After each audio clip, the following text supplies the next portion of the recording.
Hello, my fellow Utopians. Today we will be discussing some new key changes we are bringing to the main survival server. We are bringing you these changes in hopes that they make PvP more fun and enjoyable, and just make the gameplay that much more immersive. Our goal with this update is to alter the playstyle slightly to follow the Civil War lore in more depth, and also try to create larger teams for more immersive PvP. We believe this will create larger battle parties and encourage more friendly PvP. As most of you know, we have so many nationalist and communist teams who are spread out and separated entirely. We want to bridge this gap by uniting the two sides of the war to create larger teams and battle parties. These teams can live right next door to each other, represent the same side of the Civil War, and as many of you know, these teams kinda have nothing to do with each other. They just kinda coexist. In order to bring you a more fun and exciting server experience, especially with PvP, we are deciding to merge all nationalist and communist factions. As of now, we have many nationalist and communist teams who are spread out and separated entirely. We want to bridge this gap by uniting the two sides of the war to create larger teams and battle parties.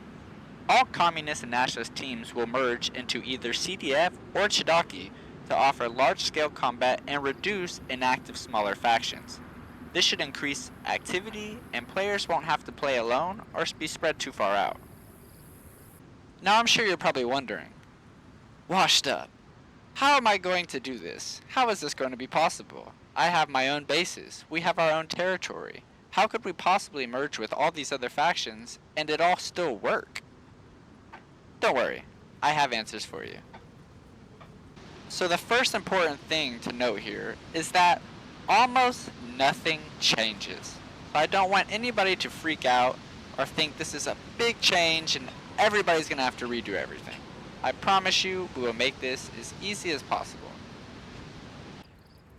So to start, factions. Factions will keep their bases and their territory. All nationalist and communist territories will now be united. The multiple factions that had their own territories will still have control over their specific territory. Instead of calling them factions, we will now call them companies. The only difference is we will merge our territories together to create larger territories. Territories. Before we had many split territories for each faction. As many of you know, we have a faction territory list and we have a government territory list. We will basically be moving to something more like this. All nationalists will become green, all communists will become red. Neutral factions will still have their own colors spread throughout. So in the end, it will look something like this. Please excuse the overlays. We do have to redo some of these. For example, we will look at the main nationalist territories now. These are all separate factions. Each of these factions have multiple custom bases. To prevent confusion, none of this will change. The absolute only thing that will change in this situation is all of these will become green, and they will all become CDF territory. Just as all the communist territories will become Chidaki territory. Now, instead of using custom faction roles, since we will all be split among two major sides, we will turn the faction roles into what we will call company roles. So now with all these nationalist teams being CDF, we will now have CDF, CDF Foundation Company, CDF TOB Company, and CDF VSOM Company. It sounds like a lot of things will change, but truly the only thing we are changing are flags and names. Anybody who chooses to participate in the Civil War further will just simply swap their flag to either the CDF flag or the Chidaki flag. Other than that, bases will remain the exact same, and you will control all of your bases just as you did before. Base limitations.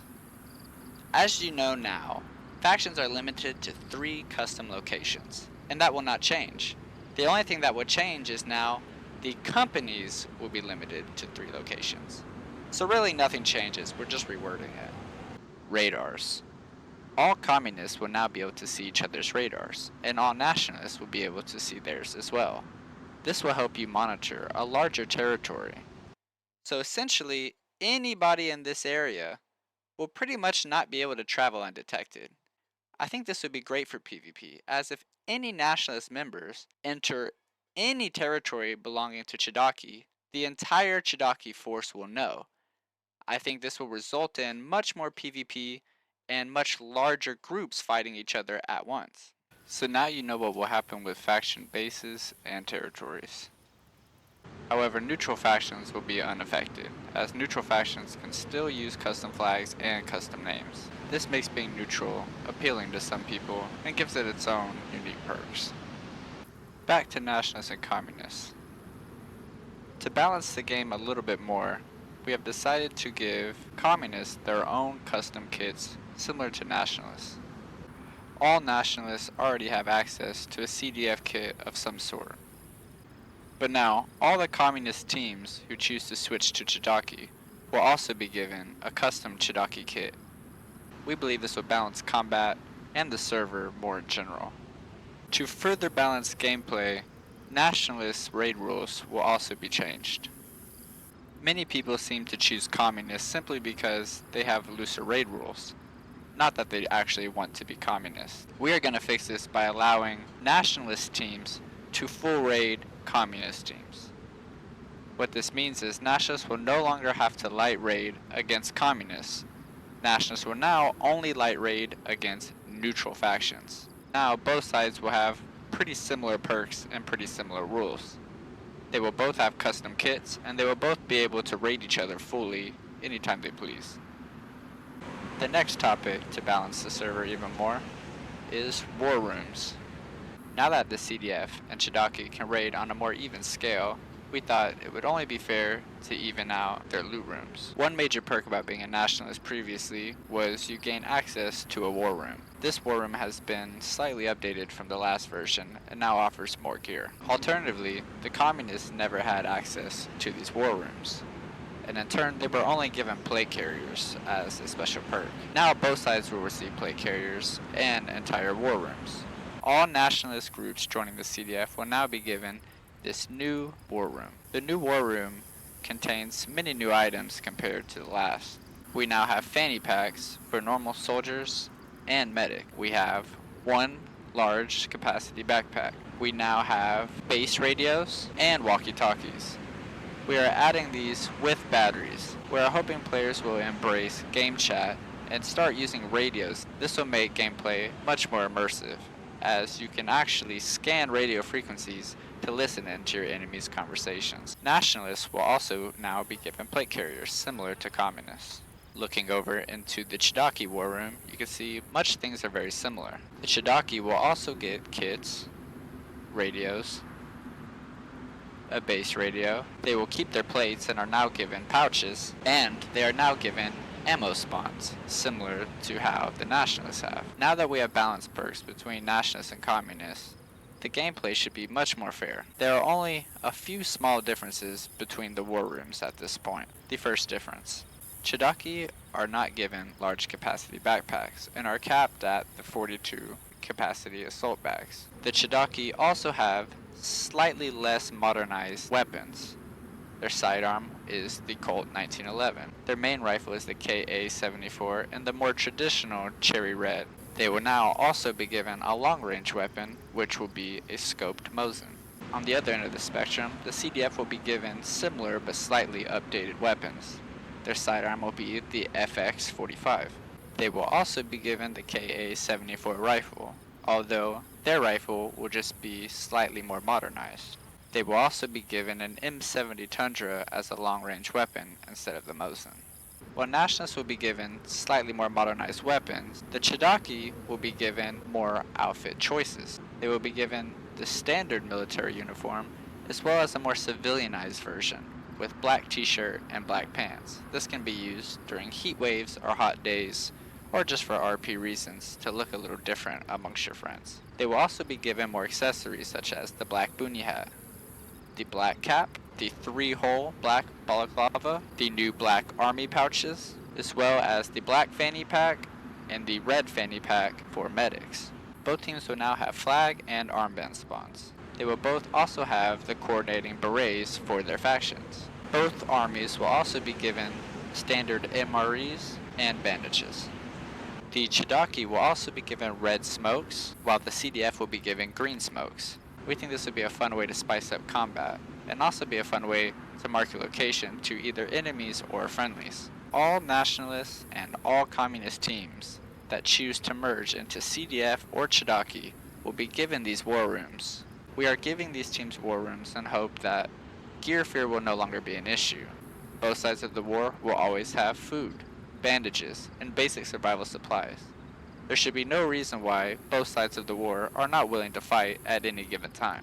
If you have custom kits, do not worry, they will not be deleted. You can still buy and wear your custom kits. Just don't complain if you get team killed. Territory markers. We will be using new territory markers as seen in this video. These new territory markers are essentially giant flagpoles. All communist teams will now have red star flags in their territory. All nationalist teams will now have CDF flags in their territory.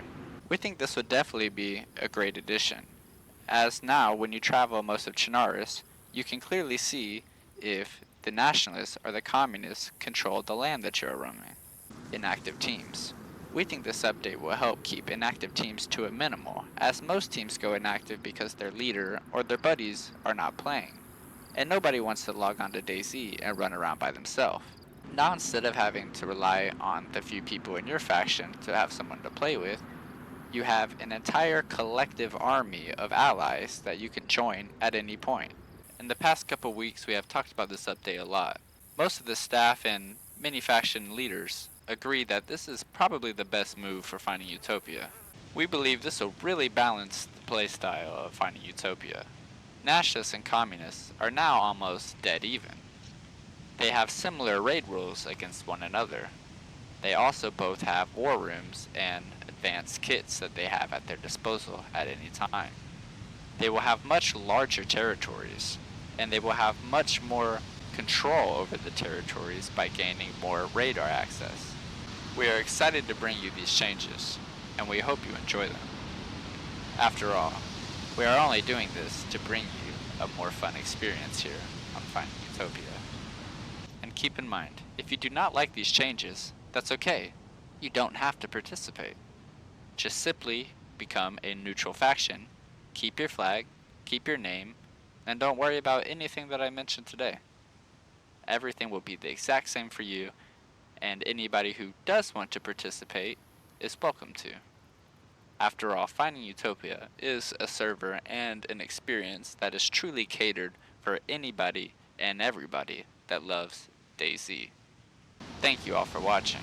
We hope you enjoy and have a great day. And remember, we hope you find Utopia sometime soon.